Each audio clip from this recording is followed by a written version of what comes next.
Jason, yeah, Blackburn struggling on the pitch, and today many of their fans want to highlight the issues off the pitch. A collection of supporters groups have called for a boycott of this game to show their frustration at how the club is being run, and right now it does feel a lot emptier than usual. The club released a statement urging the fans to keep attending. They're in the bottom three, one win in 13. Meanwhile, a mini blip for Watford, 2 league games without a win, so this is a big game for them. They've had a good chance. Luca Kiram-Gord very close to opening the scoring. A good save. It's 0-0. Goal at the Etihad, Ailey Baba. And Manchester City are ahead, barely 5 minutes on the clock. A beautiful ball from the outside of the foot from Bernardo Silva, found Nunez, and Nunez scampered down the right-hand side, sent in a really inviting cross, and there was Marmoush diving in to just make sure he was able to prod it past Jose Sa. Perfect start for Pep Guardiola's side as Manchester City 1, Wolves 0. Thank you, Ailey. And a goal in the Championship at the King Power. That's Benji. Leicester City 0, Oxford United 1. Old school football from Matt Bloomfield's side. Miles Peart-Harris, it was a long throw, it was flicked on, and 2 yards out, Sam Long could not miss. It's a first ever trip here, remember, for Oxford since 1993 when Meatloaf was topping the charts with I won't do anything for love, but I won't do that. They're loving this. Leicester City 0, Oxford United 1. Fantastic start for Oxford United. Thank you, Naz. Queen's Park Rangers have won 5 of their last 6 games at home in the Championship. Today, Wrexham make the trip to West London and an early goal. Mark Scott. Yes, and it's gone the way of Queen's Park Rangers. A wonderful hit, first of all, from Kader Dembele. Came back off the crossbar. QPR was still pondering that wonderful attempt when Harvey Vale topped it with a super strike from just inside the area that whistled beyond Okonkwo and into the net. Wrexham hoping to go into the playoff places with a win today, but they're behind early on. QPR 1, Wrexham 0. York City in front, Doncaster Rovers in front. Marmoush's first Premier League goal of the season. Steph. Yeah, and what a goal. I think everybody presumed with Haaland being out the side that he was going to be that focal point in the team. Hasn't had that many Premier League starts, but that was a fantastic goal from City, that ball down the right-hand side. Nunez, what a great cross, and Marmoush's kind of attitude to get in front of the defender and score. So City really dominant so far this first half. 2 big goals in the FL, Sam. 1 for Queen's Park Rangers and also for Oxford United.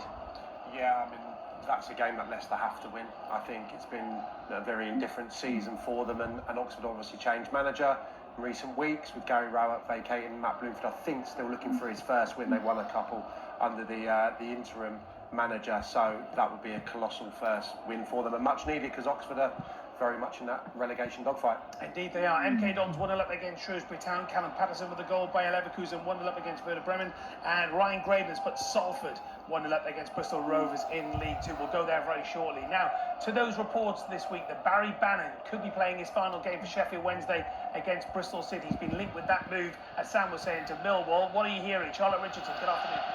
One change to Sheffield Wednesday's 11, but Barry Bannon starts. The talk, Jason, is that a medical at Millwall is scheduled tomorrow morning. The feeling amongst visiting supporters is that in the midst of the toughest of tough seasons, 18 losses and 18 points deducted, losing their captain, their leader, a player who's made 434 league appearances over a decade, feels as stinging and bitter a blow. Bannon's potential swan song comes against a City side whose fan base is disappointed by a January exit of their own. Anis Mehmeti's departure signals 1 of 4 changes. The playoff hopefuls aim for a first win in 4. Bristol City 0, Sheffield Wednesday 0. Thank you, Charlotte. Into League 1, Bolton Wanderers manager Stephen Schumacher says his Wanderers side must be ready for a physical and mental test against Leyton Orient. Adam Cottier always well prepared for his final score test.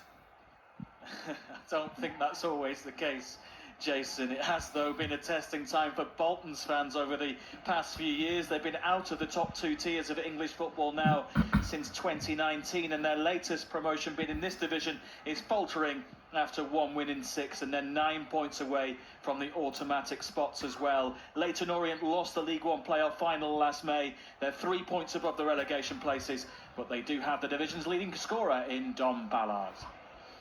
Carl Robinson Salford have had a good week, beating Swindon in the league and the FA Cup to book themselves a 4th round tie with Manchester City. They're at home to a Bristol Rovers side down there scrapping for every point. Nathan Alban. Yeah, and Salford's week just keeps getting better, Jason. Ball fed through to Ryan Graydon, their top scorer. He poked it beyond the goalkeeper. They've taken the early lead here against Bristol Rovers, who themselves are just 3 points above the drop zone. So this one important at both ends of the table. Into League Two, this has the makings of a cracker. Bromley top of the table, unbeaten at home in League Two, at home to Swindon Town, chasing them down. Sam Ashu. Oh, it certainly does, Jason. We've had a cracking start as well. Bromley 0, Swindon 1. Perfect start for the away side in this top of the table clash. It all starts on the right-hand side. League Two joint top scorer, Aaron Trinan. Lovely drilled cross, and it falls to the number 24, Fletcher Holman. What a start for Swindon Town. They lead Bromley by 1-0. Halifax 1-0 up at Eastleigh in the National League. Aberdeen have the lead over Livingston. Jack Milne on 9 minutes. Callum Patterson's having a good afternoon. He scored his second in League Two. MK Dons 2-0 up against Shrewsbury Town. Right, to Turf Moor, Stephen Wyeth. Where the ball has been in the back of the Tottenham net, but Lucas Pires knew instantly that he was offside. One of those where he hesitated, he second-guessed, but in reality he always knew the flag was going to go up. But it was at the end of a very promising Burnley move down the right that put Tottenham under pressure. Spurs has started brightly with that Jed Spence ball across the face of goal. He subsequently followed it up with a shot at Martin Dubravka himself. But since then Burnley have been in the ascendancy and they're on the attack here and threatening once more. Jadon Anthony unable to get away though down the left-hand side. But good response from Burnley to Tottenham's bright start. Burnley 0, Spurs 0. And Queen of the South have the lead over East Fife. Jack Stott with the goal on 10 minutes. A chance at the Etihad. Ailey Barber.